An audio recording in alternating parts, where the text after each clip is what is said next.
जो हवाओं से होड़ लेते हैं, वो घटाओं को भी मोड़ देते हैं। जिन्हें चाहत होती है मंजिलों की, वो पहाड़ों को भी तोड़ देते हैं। प्यारे बच्चों, जैसा कि इस समय भारत में लॉकडाउन की स्थिति चल रही है, इस समय डॉक्टर और सिपाही भारत के रक्षक बने हुए हैं। ऐसे परिवेश में हमारे प्रिय माननीय प्रबंधक जी ने ऑनलाइन शिक्षा देने की व्यवस्था की है। ऐसे में जब प्यारे बच्चे हमसे फ़ोन करके पूछते हैं कि सर किस प्रकार का पाठ्यक्रम है हिंदी का, आप कक्षा 10 के पाठ्यक्रम को बना दीजिए, आप बता दीजिए इस लॉकडाउन की स्थिति में यदि जीवित रहेंगे तो किस प्रकार की रणनीति रखेंगे कि 99 अंक प्राप्त करने का हिंदी में जो रिकॉर्ड स्थापित है उस विद्यालय में उसको बरकरार रखें। तो उनकी पीड़ा को समझते हुए हमने इस वीडियो को तैयार किया है। हमारे कक्षा 10 के विद्यार्थी इस वीडियो को यदि गंभीरतापूर्वक पढ़ लिए तो निश्चित रूप से साल भर इसी की रणनीति बना करके 70 अंक में 69 अंक प्राप्त करने का दावा अपने अंदर पैदा कर सकते हैं। तो यह वीडियो निश्चित रूप से मैं एक नीचे पायदान के बच्चे को ऊपर से ऊपर पायदान तक ले जाने के लिए बना रहा हूँ। ध्यान से मेरी बात सुनना बेटा। कक्षा 10 के इस पाठ्यक्रम में प्यारे बच्चों गद्य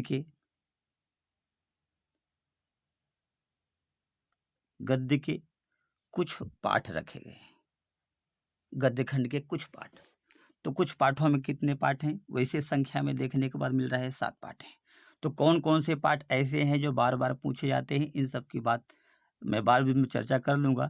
लेकिन जो महत्वपूर्ण बिंदु ये है कि कैसे रणनीति बनाए, कैसे इसको पढ़ें, कैसे समझ में आए, तो इसकी बात आप ध्यानपूर्वक सुनिए।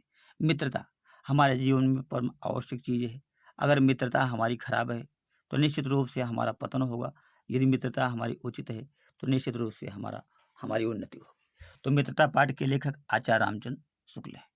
तो आचार्य रामचंद्र शुक्ल का मित्रता निबंध है। दूसरा पाठ ममता। ममता क्या है? जयशंकर प्रसाद की कहानी है। देखिए, कहानियाँ बहुत लोग कहते हैं, गाँव में कहते हैं, नाना नानी कहते हैं, तो कहानी को कैसे समझा जाए। लेकिन ये कहानी इतिहास से संबंध रखती है। तो जो इतिहास के लगाव वाले बच्चे हैं निश्चित रूप से उनको समझने में आसानी होगी, और जो साहित्य को समझने वाले बच्चे हैं उनको पढ़ने में समस्या आएगी। इसलिए यह दूसरे क्रम पर रखा गया है। तीसरा पाठ इसमें क्या लिखूं है। यह क्या लिखूं पाठ निश्चित रूप से निबंध की एक रूपरेखा तैयार करने वाला है। अगर आपने क्या लिखूं को धैर्यपूर्वक पढ़ लिया तो निबंध लिखने की रूपरेखा आप तैयार कर लेंगे। कोई बड़ा से बड़ा निबंध आ जाए आप लिख सकते हैं। तो पद्मलाल पुनालाल बख्शी ने यह निबंध लिखा है। अगले पाठ की चर्चा करें हम तो अगला पाठ है भारतीय संस्कृति, जो डॉक्टर राजेंद्र प्रसाद जी ने लिखा। तो निश्चित रूप से इसको भी पढ़ने की आवश्यकता है। अगर हम महत्वपूर्ण की चर्चा यहीं पर कर दें तो मित्रता पाठ को अगर हम पहली वरीयता देते हैं तो भारतीय संस्कृति को यहाँ हमें दूसरी देनी पड़ती है। अगले पाठ की यदि हम चर्चा करें तो ईर्ष्या तू न गई मेरे मन से, रामधारी सिंह दिनकर। अगर स्थान की हम चर्चा करें यहाँ तो तीसरा स्थान, तो निश्चित रूप से तीसरे में दो पाठों को लेना पड़ेगा, इसलिए मैं इसकी चर्चा अभी नहीं करता हूँ। छठा पाठ आ जाता है अजंता, जो चित्रकारी में संबंध रखते हैं, जो कलाकृतियों भारत के जो विविध प्रकार से कलाएं हैं इनको जानने की, जो जहाँ पर बौद्ध विहार हैं, जहाँ अनेक प्रकार के पर्यटक जो कि विदेश से लोग यहाँ पर आते हैं उनकी जानकारी के लिए जो जिज्ञासु रहते हैं उनके लिए अजंता पाठ वरदान है। अजंता पाठ निश्चित रूप से आज से लेकर कंपटीशन स्तर तक उनके ज्ञान को बढ़ाएगा, और यह लिखा है भगवत शरण उपाध्याय ने। अगले पाठ की चर्चा हम यदि करें तो पानी में चंदा और चांद पर आदमी, जयप्रकाश भारती। तो इसे भी पढ़ने की जो विज्ञान के विद्यार्थी हैं अक्सर तक इस पाठ को पढ़ते हैं और अच्छी प्रकार की जानकारियाँ प्राप्त कर लेते हैं। तो ये तो हुई गद्य की रणनीति। तो अगर मित्रता को हम प्रथम वरीयता, भारतीय संस्कृति को द्वितीय वरीयता, तो निश्चित रूप से क्या लिखूं या अजंता पाठ को तृतीय वरीयता हम दे रहे हैं, चौथी वरीयता हम दे रहे हैं, क्या लिखूं को। तो निश्चित रूप से अगर इस क्रम से आप पढ़ते हैं तो यहाँ से आने वाले सभी प्रश्नों को आप कर लेंगे। आ जाएं हम काव्यखंड में। तो काव्यखंड में देखें, सबसे पहले पद रखा गया है। किसका है पद? सूरदास जी का। सूरदास 3 दास पहले बने थे कक्षा 10 में। जो 3 दासों की तैयारी करता था उनका फंसी जाता था। तो यहाँ पद सूरदास जी के हैं जो पढ़ना ही पढ़ना है। दूसरा धनुष भंग और वनपथ पर, धनुष भंग और वनपथ पर जो गोस्वामी तुलसीदास जी के पाठ हैं, बहुत ही अच्छे हैं और बच्चे ध्यानपूर्वक यदि पढ़ते हैं तो निश्चित रूप से ये व्याख्या पहले इन दोनों से आ जाती है। अगर इन दोनों से नहीं आती है तो आती कहाँ से है? तो निश्चित रूप से सवैये और कवित्त, सवैये और कवित्त। तो सवैये और कवित्त को अगर ध्यान से देखें तो ये रसखान द्वारा लिखे गए हैं और ये काव्यकार रसखान जी हैं। और रसखान जी बड़े ही इंटरेस्टेड कवि हैं। बार बार परीक्षाओं में पूछे जाते हैं किस प्रकार से ये मुस्लिम होकर भी हिंदू धर्म के देवी देवता भगवान श्री कृष्ण पर इन्होंने सवैया लिख दिया। तो तमाम सी बातों के लिए यह पाठ भी महत्वपूर्ण बना रहता है। तो अगर हम यहाँ वरीयता दें तो 1, 2, 3 को देंगे, क्योंकि 100% इन पाठों को आपको पढ़ना है। चौथे पाठ की यदि हम चर्चा करें भक्ति और नीति की, तो निश्चित रूप से भक्ति और नीति ये बिहारी लाल की है। तो ये बिहारी लाल की क्या भक्ति थी भगवान श्री कृष्ण के प्रति, किस प्रकार से नीतियाँ थी, तमाम सी चीज़ें यहाँ पर आपको देखने को मिल जाएगी।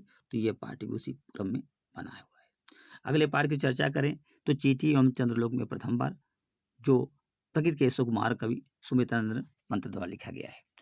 और अगली चर्चा करें तो हिमालय से एवं वर्षा सुंदरी के प्रति, हिमालय से एवं वर्षा सुंदरी के प्रति यह महादेवी वर्मा जी का है, जो कि बहुत ही इंटरेस्टिंग है। हम कहें कि अगर इन दोनों छायावादी स्तंभ हैं, जो कि प्रकृति के सुकुमार कवि सुमित्रानंद पंत और महादेवी वर्मा, इनकी अगर व्याख्या आपको तैयार है तो इनमें से एक अथवा की व्याख्या मिलने की संभावना बनी रहती है। तो अगर अगली चर्चा हम करें स्वदेश प्रेम की, तो ये स्वदेश प्रेम रामनरेश त्रिपाठी जी का। फिर माखनलाल, हिमालय से पुष्प की अभिलाषा एवं जवानी, पुष्प की अभिलाषा एवं जवानी निश्चित रूप से किसकी है, किस काव्यकार की है? माखनलाल चतुर्वेदी की। माखनलाल चतुर्वेदी भी यह पाठ भी अपने लिए एक महत्व रखता है। अगले पाठ की यदि हम चर्चा करें तो झांसी की रानी की समाधि पर सुभद्रा कुमारी चौहान, यानी ये कविता सुभद्रा कुमारी चौहान द्वारा लिखी गई है और ये झांसी की रानी लक्ष्मीबाई के वीरतापूर्ण कार्यों आदि का वर्णन इसमें किया गया है। निश्चित रूप से इसको भी पढ़ना चाहिए। भारत माता का मंदिर ये पाठ देख लें। भारत माता का मंदिर यह है जो अभी अभी नया नया आया है, इसके पहले ये नहीं था। तो निश्चित रूप से ये 2020 शैक्षिक सत्र में प्राप्त हुआ है। तो इसको भी आपको पढ़ना है, नया मानकर इसका सम्मान करना है। अगले पाठ की चर्चा करें तो नदी पाठ है। अब नदी पाठ में देखें कि ये नदी में है क्या। तो निश्चित रूप से नदी की एक सभ्यता है और किस प्रकार से सभ्यता घर घर में जाती है, इसका बहुत ही अच्छा वर्णन इसमें किया गया है नदी पाठ में। किसका है नदी पाठ? केदारनाथ सिंह का। तो ध्यान से आपको पढ़ना है। युवा अगला पाठ है इसमें, युवा जंगल एवं भाषा एकमात्र अनंत है। तो युवा जंगल एवं भाषा एकमात्र अनंत है। देखें तो बहुत ही अच्छा किस प्रकार से जंगल मानवीकरण आदि अलंकार करके ये बनाया गया है। बहुत ही सुंदर कविता है अशोक वाजपेयी जी की, जो कि पढ़नी चाहिए आप लोगों को। और अशोक वाजपेयी इसके काव्यकार हैं। अगला पाठ है हल्दी घाटी। तो निश्चित रूप से हल्दी घाटी श्याम नारायण पांडे जी की कविताएं हैं और इसमें हल्दी घाटी का वर्णन किया गया है। तो इस प्रकार से इसमें काव्य के पाठ हैं। अगर हम महत्वपूर्ण की यहाँ पर चर्चा कर दें पुनः एक बार, तो 2 आपके दास हो गए, सूरदास जी और गोस्वामी तुलसीदास जी। तीसरे नंबर पर रसखान जी और चौथे नंबर पर चर्चा करें तो ये पंत और महादेवी वर्मा जी। इतना आपने अगर तैयार किया है तो बचते केवल हैं रामनरेश त्रिपाठी या तो ये जो नए मेहमान आए हैं। ठीक है, अगले पाठ संस्कृत खंड में चले आए हम। तो संस्कृत खंड में आप देख लें, सबसे ये पहला पाठ प्रतिवर्ष आता है, ये बहुत ही महत्वपूर्ण है। ठीक है, ये गद्य खंड करने वालों के लिए मैं कह रहा हूँ। और जो काव्य खंड करने के लिए ज़्यादा उत्साहित रहते हैं, भैया हम कविता लिखेंगे, तो ये अन्योक्ति विलासा। कौन सा पाठ है? अन्योक्ति विलासा। तो अन्योक्त विलासों में कविताएं हैं, बहुत ही अच्छी अच्छी कविताएं हैं, इसको आप पढ़ें। अगली चर्चा हम करें बीरह बीरेण पूजते। देखिए प्रश्न उत्तर के लिए प्रश्न आता है, और प्रश्न उत्तर के लिए जो तैयारी करते हैं बीरह बीरेण पूजते से और एक केन किम वर्धते से, इनसे आपको फंस जाना है। ये 2 बार प्रश्न उत्तर के लिए आप तैयार कर लेंगे। फिर अगर गद्य खंड के लिए कहें तो एक पाठ तो इस यहाँ पर मिला था, और इसके बाद दूसरा पाठ का अगर चर्चा करें हम तो बीरह बीरेण पूज्यते भी और प्रबुद्धो ग्रामीण है। ठीक, भारतीय संस्कृति एक पाठ और ले लें, भारतीय संस्कृति। ठीक है, जो काव्य करने के इच्छुक थे तो अन्योक्त विलास के बाद एक पाठ बचता है जीवन सूत्राणी।